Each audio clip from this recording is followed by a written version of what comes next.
Caros amigos do YouTube, eu sou Kátia Magalhães e esse é o canal Chá com Debate, o seu espaço de interlocução livre e democrática na internet. Hoje eu vou tratar de 3 episódios que eu considero lamentáveis ocorridos no nosso país e que nos mostram até que ponto a nossa classe política, os nossos governantes e como reflexo deles, a nossa própria sociedade civil, me parece caminhar a passos largos rumo à barbárie. Vamos ao primeiro episódio. O primeiro evento do dia, diz respeito à fala do ministro da Justiça, Moro, na Câmara dos Deputados acerca do cabimento da prisão em segunda instância. Sobre esse tema propriamente dito, eu vou me reservar espaço em outros vídeos, que é um tema bastante complexo e acredito eu que vocês merecem um aprofundamento bem maior do que o tempo deste vídeo me reservaria a fazer, já que eu tenho vários outros assuntos a tratar hoje com vocês. Bom, ao longo da fala do ministro, já se encaminhando para o final da fala, o deputado Glauber Braga, do PSOL do Rio, virou-se para o ministro e, de forma bastante grosseira, apontou o dedo para ele e o acusou frontalmente de ser, perdoe-me consultar algumas notas para não incorrer em equívocos, 2 pontos, abre aspas, palavras do deputado Glauber Braga do Rio, pessoal do Rio. O senhor é capanga de milicianos, blindador da família Bolsonaro. Vamos à análise dessa frase. Sem prejuízo das ligações que se mostram cada vez mais evidentes entre a família Bolsonaro e as milícias, mais particularmente na pessoa do outrora deputado estadual e ora senador da República, Flávio Bolsonaro, que empregava em seu gabinete vários conhecidos milicianos, que prestou uma homenagem ao miliciano perigoso já depois da condenação do homenageado. A par de todos esses aspectos, não devemos esquecer que o ministro da Justiça, é o ocupante de uma pasta técnica. Ele está lá para zelar pelos assuntos da justiça, pelo bom e regular funcionamento das polícias federais, cuidar da segurança pública, enfim, exercer as funções que lhe cabem institucionalmente. Então, a priori, não se pode imputar o envolvimento da pessoa física, Moro, com milícias, com grupos de criminosos, grupos de criminalidade organizada. Seria uma aventura, uma frase caluniosa, inclusive, até porque, reitero, até onde se saiba, não há provas concretas do envolvimento entre essa pessoa física e grupos de milicianos. Até porque, se houvesse, por que o deputado, e aí eu pergunto ao próprio deputado se vier a me ouvir, deputado, se ele é um blindador, se ele é um capanga é uma pessoa que age com força bruta para proteger a um guarda-costas de bandidos. Se ele é efetivamente um capanga de todas essas gangues de bandidos, por que o senhor, na qualidade de deputado federal, não apresenta provas disso e toma as medidas adequadas contra ele junto ao Supremo Tribunal Federal? que seria a instância competente para processar e julgar o ministro de Estado. Fica aí a pergunta: se assim não faz, creio eu, é porque o deputado carece de provas, de fundamentos, de comprovações fáticas sobre a pretensa ligação do ministro Moro com as milícias. Aliás, não é demais lembrar, para quem tiver lido a versão original do pacote anticrime, a primeira versão enviada lá para fevereiro, março, se não me falha a memória, pelo ministro Moro à Câmara, na redação original dada por ele mencionava expressamente, dentre organizações criminosas, gangues de traficantes de drogas, etc., e milicianos, milícias, grupos de milícias. Então, acho que diante de uma afirmação, de uma suposição de tamanha gravidade para a República, acho que o senhor Glauber deveria se munir das suas provas e tomar as medidas cabíveis junto ao STF. Se não faz, mostra que é apenas um bravateiro, uma pessoa desprovida de argumento, que pretende tão somente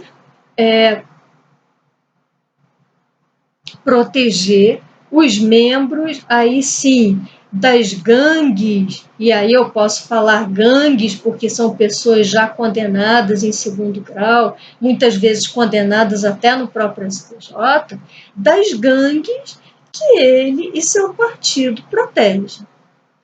Esse é o primeiro tópico que eu gostaria de destacar. Agora vamos ao segundo episódio deplorável do dia, que foram as afirmações inverídicas, comprovadamente inverídicas, dirigidas contra uma jornalista da Folha de São Paulo, que teria sido denegrida em sua honra pessoal e em sua honra profissional, acusada de ter vendido favores sexuais a uma determinada pessoa para a obtenção de informações para uma reportagem. Só contextualizando, para quem não tem esses fatos prontamente em mente, essa acusação foi dirigida a ela no âmbito da CPMI das fake news. Ora, nós podemos não ser particularmente simpatizantes da linha editorial da Folha de São Paulo, nós podemos, inclusive, tecer veementes críticas aos artigos dessa jornalista, às matérias dessa jornalista, mas a qualidade da peça jornalística em si não autoriza quem quer que seja a denegrir a honra de uma profissional no exercício das suas funções.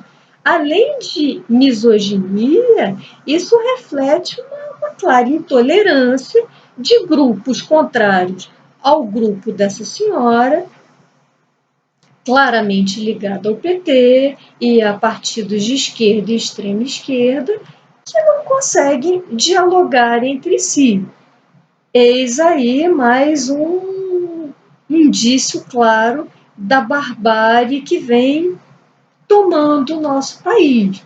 Pouco a pouco, a cada dia, esses eventos nos deixam mais assombrados diante da incapacidade de diálogo, de troca de ideias, de forma razoável, de forma ponderada, e troca de ideias entre pessoas no seio do poder, entre pessoas no seio da imprensa, que não conseguem dialogar e não conseguem deixar as diferenças pessoais de lado para tentarem pensar em soluções melhores para tirarem o nosso país da estagnação econômica, do atoleiro em que se encontra há tantos anos. E, por fim, não poderíamos deixar de mencionar mais uma frase infeliz do ministro Paulo Guedes, que, apesar do seu brilhantismo intelectual, da sua reconhecida capacidade, convenhamos, é uma pessoa que tem sido campeã em bravatas, em ofender diversas pessoas sem maiores motivos, sem maiores fundamentos, e enquanto profere essas ofensas, pouco ou nada diligencia na prática para a implementação das reformas de que esse país tanto necessita.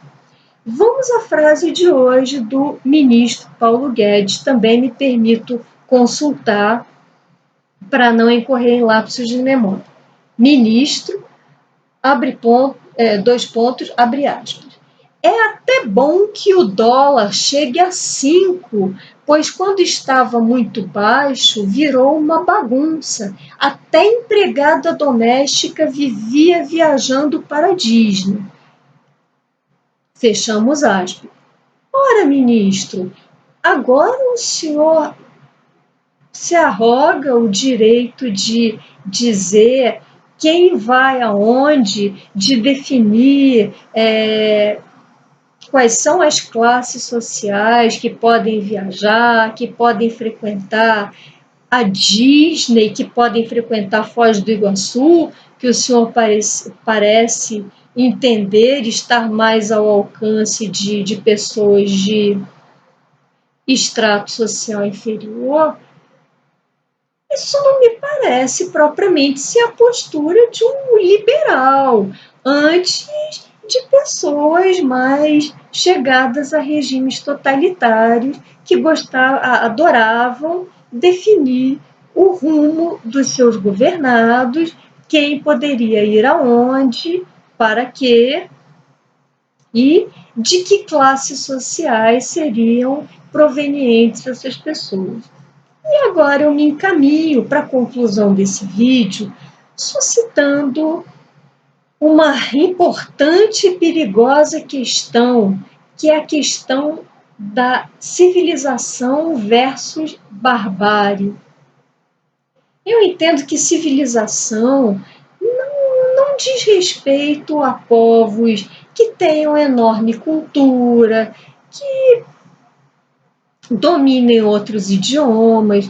Basta pensar, por exemplo, no povo alemão nos anos 30, no final dos anos 30, ao longo dos anos 30, que colocou no poder um líder totalitário, despótico e totalmente genocida, embora se tratasse de um povo extremamente familiarizado com alta filosofia, berço de filósofos, de músicos, berço de Kant, de Goethe, de Beethoven, de tantos outros nomes ilustres das artes do pensamento.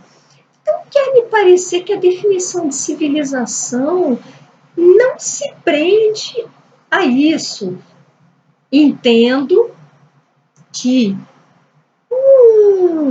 grande arcabouço cultural, familiaridade com as letras, com as artes, sim, são requisitos à civilização. Mas, ao meu ver, trata-se de requisitos necessários, mas não suficientes.